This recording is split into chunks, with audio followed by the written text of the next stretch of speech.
After visiting some of the most beautiful cathedrals, it's time to shift our focus to another architectural wonder, the churches. From stunning facades to awe-inspiring interiors, here are 10 of the most impressive churches across the globe.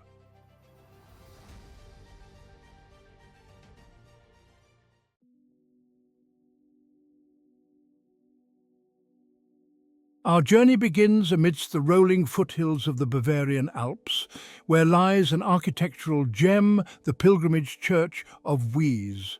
The origins of the church trace back to 1738, when a wooden figure of the scourged Christ, created in the mid-18th century, allegedly began to exhibit miraculous properties. The statue, known as the Weeping Christ, was said to have shed real tears, leading to widespread reports of healing and other miraculous events. As word spread, pilgrims began flocking to the area to witness the statue and seek divine intervention. The pilgrimage church of Wies is a masterpiece of the Rococo style, characterized by its elaborate ornamentation, lightness, and playful use of color and form. It features a combination of stucco, frescoes, and gilding that creates a visually stunning environment meant to inspire a sense of divine presence. The church's exterior is relatively simple, with a plain white facade that contrasts with the exuberant interior. This contrast heightens the impact of the church's decoration when entering. The interior is where the Rococo style shines, displaying a wealth of stucco work and ceiling frescoes depicting heavenly scenes.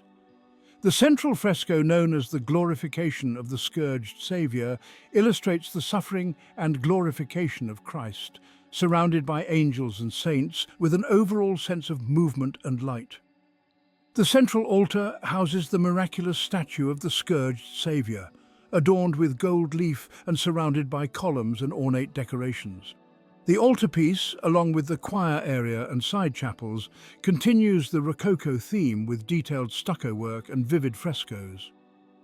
In recognition of its outstanding cultural and historical value, the pilgrimage church of Wies was inscribed as a UNESCO World Heritage Site in 1983.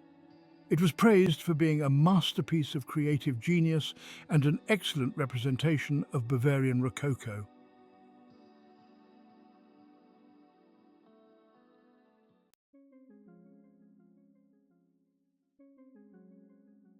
Our pilgrimage now carries us far north, to the volcanic island nation of Iceland, where a starkly different, yet equally impressive structure dominates the skyline, Hallgrímskirkja. The idea for Hallgrímskirkja emerged in the early 20th century as part of a broader effort to establish a grand church in Reykjavík that would embody Iceland's cultural and religious identity. Construction began in 1945, but due to economic challenges and the scale of the project, it took over 4 decades to complete. Hallgrímskirkja's design is inspired by Iceland's volcanic landscape, particularly the basalt columns formed by cooling lava. The exterior of the church features a stepped concrete facade that mimics these natural rock formations, creating a dramatic appearance that is both rugged and elegant. The church stands at an impressive height of 244 feet or 75 meters, making it the tallest church in Iceland and one of the tallest buildings in the country. The central tower serves as an observation deck, offering panoramic views of Reykjavík and the surrounding area, including the distant mountains and the Atlantic Ocean. Inside the church, the design is relatively minimalist, in keeping with the modernist aesthetic. The vaulted ceiling and tall columns create an open, airy feel, directing the gaze upwards and evoking a sense of spiritual ascent. One of the church's most impressive features is the pipe organ, installed in 1992. Built by the German organ builder Johannes Kleis, it stands 49 feet or 15 meters tall, weighs 25 tons, and has 5,275 pipes. Hallgrímskirkja serves as a pilgrimage destination not only for religious visitors but also for those who appreciate art, history, and architecture.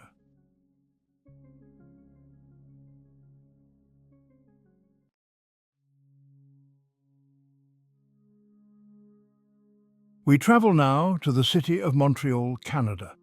Here, amidst the urban landscape, stands one of Canada's most iconic religious and architectural landmarks, the Notre-Dame Basilica.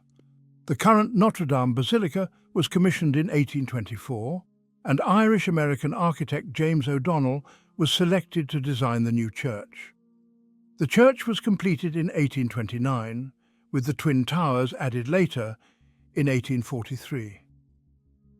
The Basilica is a prime example of Gothic Revival architecture, a style that gained popularity in the 19th century, emphasizing elements such as pointed arches, ribbed vaults, and flying buttresses.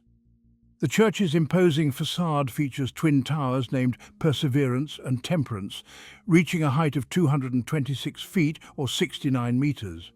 The exterior has a traditional Gothic look, with large pointed arches, detailed stone carvings, and dramatic spires.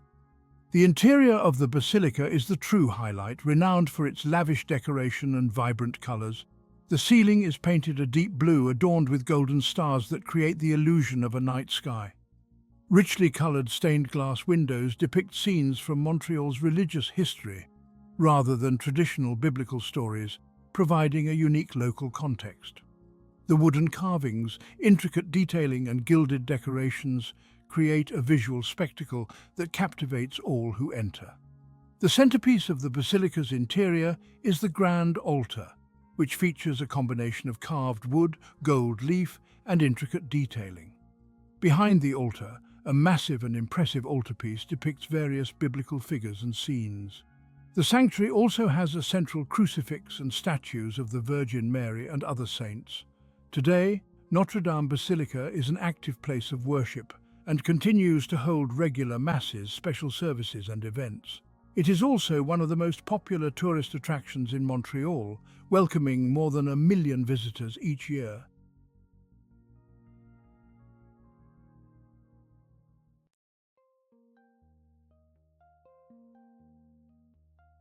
Our journey takes us now to Russia, to a place where the boundaries between myth and reality seem to blur. Deep in the Karelia region, nestled amidst a vast network of lakes and islands, lies Kizhi Island. Here, on this island, seemingly untouched by time, built in 1714, stands a testament to the ingenuity and artistry of Russian carpenters, the Church of the Transfiguration. The church was built entirely without the use of nails, a common feature in traditional Russian wooden architecture. Instead, wooden logs were meticulously interlocked using a technique called log cornering, where the ends of the logs were carved to fit snugly together. The craftsmanship demonstrated in the Church of the Transfiguration is especially remarkable, given that the structure has stood for more than 300 years in the harsh climate of northern Russia. The church's design consists of 5 octagonal tiers that rise in a pyramid-like fashion, with the central dome reaching the highest point. This structure creates a balanced and symmetrical appearance, while the layered arrangement of domes adds a sense of movement and lightness to the overall design. The 22 domes of the church are one of its most distinctive features. The domes are covered with aspen shingles that turn a silvery grey colour as they weather over time, giving the church a unique appearance that changes with the light and seasons. The domes are arranged in a traditional Russian style, with one large central dome surrounded by smaller domes, symbolizing Christ and the Apostles.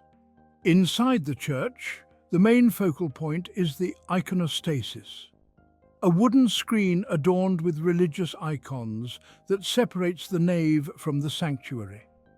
It is a remarkable example of Russian religious art, consisting of 102 icons that are considered masterpieces of the 18th century. A popular legend associated with the church claims that the master builder who constructed it used only one axe, which he threw into Lake Onega upon completing the building, declaring that there would never be another structure like it.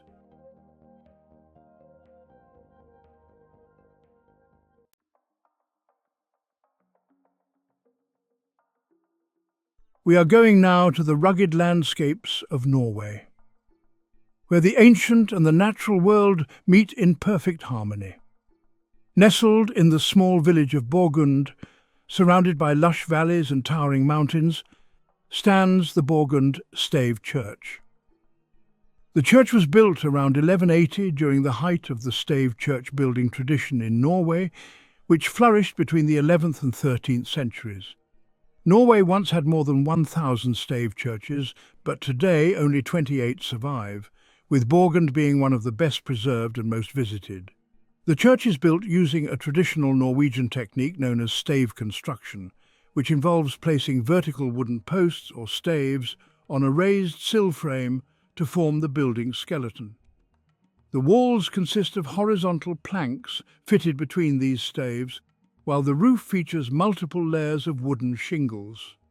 One of the most interesting features of Borgund Stave Church is its steeply pitched, multi-tiered roof, which includes a total of 4 roof levels. Each tier is decorated with wooden carvings, including dragon heads at the gable ends. These dragon heads resemble those found on Viking ships and are thought to be intended as protective symbols to ward off evil spirits and bad luck. The wooden carvings on the church are among its most captivating elements. Intricate designs depicting animals, foliage, and geometric patterns adorn the doorways, pillars, and capitals. The portals are especially noteworthy for their ornate decorations, which include intertwined serpents and dragons, harking back to the ancient Norse art styles. Inside, the church maintains a simple, dark, and mysterious atmosphere, illuminated only by narrow windows. The central nave, which is surrounded by tall staves that support the upper levels, gives a sense of height and verticality. There is no traditional altar screen. Instead, the church features a simple altar with a crucifix, reflecting the early medieval Christian worship practices. Though Borgund Stave Church is no longer used for regular worship services, it remains an important cultural and historical site in Norway. As a museum, it provides insight into medieval architecture, woodworking, and the transition from Norse paganism to Christianity in Scandinavia.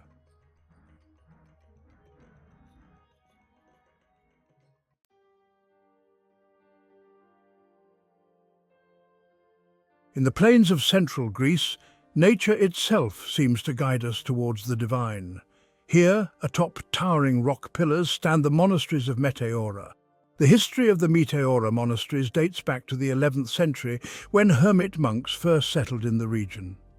Seeking solitude and spiritual seclusion, the monks lived in caves and hollows in the sandstone cliffs, practicing asceticism and deepening their faith away from the distractions of the outside world. The first monasteries were built in the 14th century as a response to the growing need for protection from political and social turmoil. During this period, Greece faced frequent invasions, particularly from the Ottoman Turks, and the monks sought refuge in the more inaccessible heights of Meteora. Building these monasteries was an extraordinary feat, considering the steep and inaccessible terrain. The original methods of reaching the monasteries involved scaling ladders or being hoisted up in nets, while building materials were carried up piece by piece. Over time, narrow steps were carved into the rocks, and bridges were built to improve access. By the 16th century, the monastic community at Meteora had flourished, with a total of 24 monasteries built atop the rock formations. Today, only 6 of these monasteries remain active, having survived the passage of time, wars, and natural decay.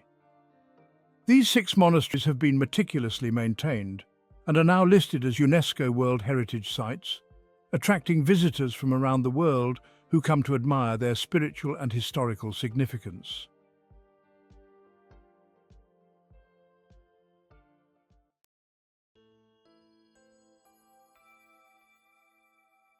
In the canyon of the Guaitara River in southern Colombia lies what is considered one of the most stunning churches in the world, the Lajas Sanctuary. According to local legend, in 1754, an indigenous woman named Maria Muezes de Quinones and her deaf-mute daughter Rosa were caught in a storm while traveling through the area. Seeking shelter in a cave, they witnessed an apparition of the Virgin Mary on a large stone slab inside the cave. To their astonishment, Rosa spoke for the first time in her life, declaring that the Virgin Mary had called to her. As the story of the miracle grew, pilgrims began flocking to the site, leading to the need for a chapel. The original structure was a simple shrine built in the late 18th century. The current neo-Gothic basilica was built between 1916 and 1949, funded by donations from the local community and pilgrims. The sanctuary's architecture reflects a neo-Gothic style characterized by pointed arches, ribbed vaults and tall spires. The facade features intricate stonework with carved details and pointed arches that give the church its castle-like appearance. The most unique aspects of the basilica is its location. The church is constructed on a 130 feet or 40 meters high bridge that spans the Guaitara River Gorge.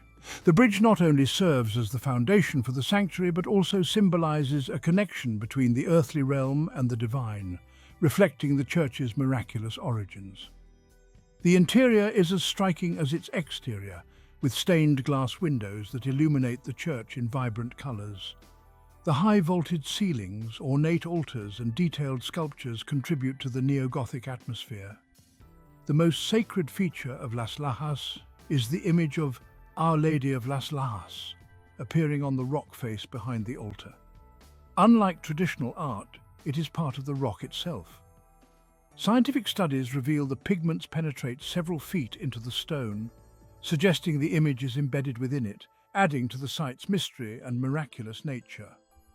Often described as a fairy tale castle or the most beautiful church in the world, Las Lajas Sanctuary attracts both pilgrims and tourists who marvel at its beauty and seek to understand the miracles associated with it.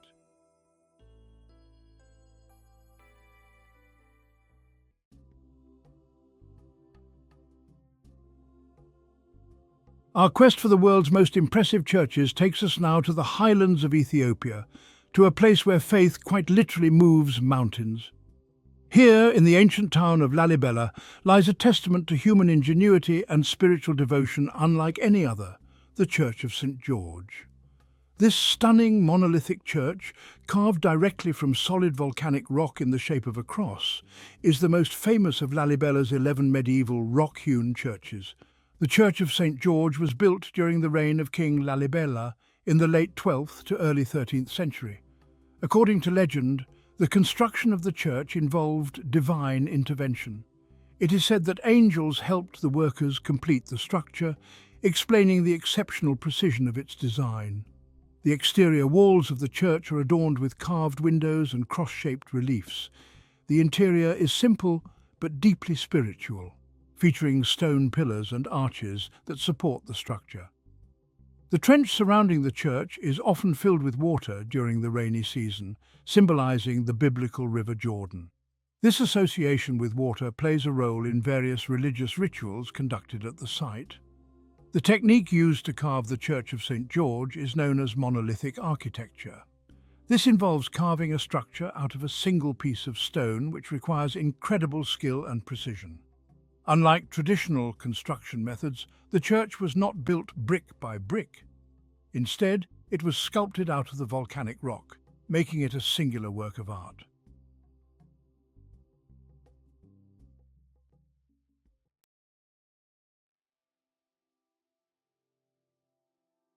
Ascending above the streets of Paris, we find ourselves at the summit of Montmartre, the highest point in the city. Here, like a beacon of white against the Parisian skyline, stands the Basilica of the Sacred Heart, or commonly known as Basilique du Sacré-Coeur. The history of the Basilica is closely tied to France's tumultuous political and social climate in the 19th century. The idea to build the basilica emerged following the Franco-Prussian War of 1870–71 and the subsequent Paris Commune, a period of civil unrest. The basilica's foundation stone was laid in 1875, and construction continued through a series of political and financial challenges. The church was finally completed in 1914, just before the outbreak of World War I, but was not formally consecrated until 1919, after the war's conclusion. One of the most recognizable features of the basilica is its brilliant white appearance.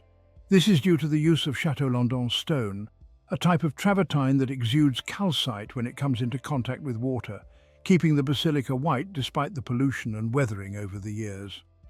The main dome rises to a height of 272 feet, or 83 meters, providing a stunning contrast against the blue sky. The central dome is surrounded by several smaller domes, giving it a Byzantine character. The basilica's bell tower contains one of the world's heaviest bells, the Savoyard, weighing 19 tons. The interior features one of the largest mosaics in the world, Christ in Majesty, which covers the apse ceiling. Completed in 1923, this stunning work depicts Christ with outstretched arms, symbolizing divine love, with France represented as offering its heart to the Sacred Heart of Jesus.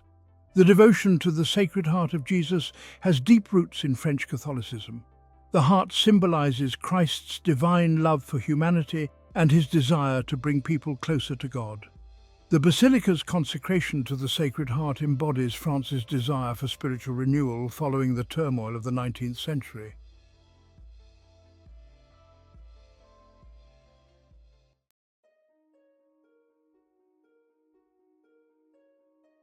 St. Peter's Basilica in Vatican City is the largest church in the world, covering an area of 240,000 square feet or 22,300 square meters. It can accommodate more than 60,000 people, making it a monumental space for gatherings, especially during significant religious events. The history of the basilica dates back to early Christianity. The church is named after St. Peter, one of Jesus Christ's apostles, and considered the first pope by the Roman Catholic Church. Tradition holds that St. Peter was martyred in Rome around 64 AD during Emperor Nero's reign, and was buried at the site where the basilica now stands. The first church built on this site was known as Old St. Peter's Basilica, constructed under Emperor Constantine the Great in the early 4th century. However, by the 15th century, the original basilica had fallen into disrepair, prompting Pope Nicholas V to begin plans for a new, larger church that would properly honour St. Peter's legacy. The new St. Peter's Basilica was consecrated on November 18, 1626 by Pope Urban VIII. Since then, it has remained one of the most important churches in Christendom. The Basilica is an architectural masterpiece that combines elements of Renaissance and Baroque styles. Its most prominent feature is its massive dome, designed by Michelangelo and completed by Giacomo della Porta after Michelangelo's death. It rises to a height of approximately 447 feet or 136 meters, making it one of the tallest domes in the world. The interior of the dome is adorned with mosaics depicting religious figures, and visitors can climb to the top for panoramic views of Rome. The grand facade, designed by Carlo Maderno, features Corinthian columns, large statues of Christ, John the Baptist and the Apostles, and a central balcony known as the Loggia of the Blessings.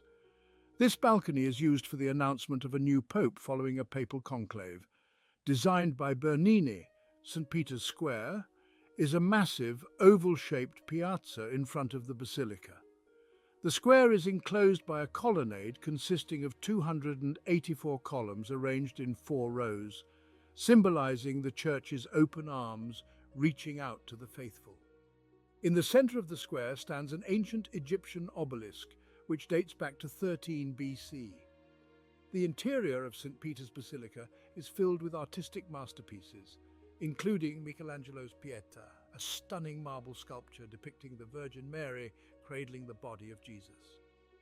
The bronze baldachin by Bernini stands over the main altar, which is located directly above St. Peter's tomb. The main altar, known as the Papal Altar, is reserved for the Pope. Beneath it lies the Confessio, a space dedicated to St. Peter's memory, featuring a staircase that leads down to his traditional burial site. As the heart of the Roman Catholic Church and a key pilgrimage site, the Basilica stands as a testament to centuries of Christian history, art, and devotion.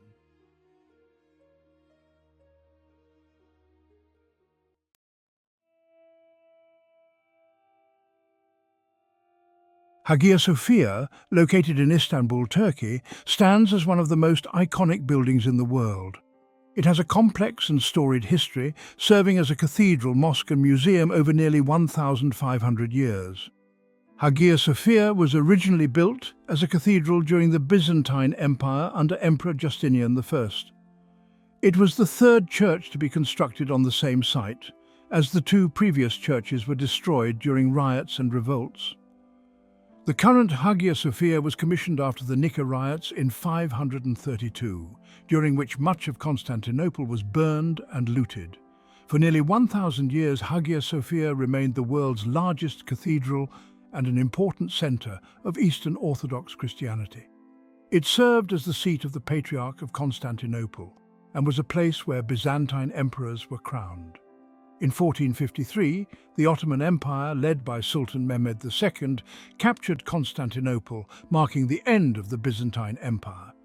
Hagia Sophia was then converted into a mosque, reflecting the shift in power and religion. In 1935, under the leadership of Mustafa Kemal Atatürk, the founder of modern Turkey, Hagia Sophia was secularized and converted into a museum. This move was part of a broader effort to modernize Turkey and establish a more secular identity. Hagia Sophia is a masterpiece of architectural innovation and design. It combines elements of a basilica layout with a central dome structure, creating a unique and influential architectural form.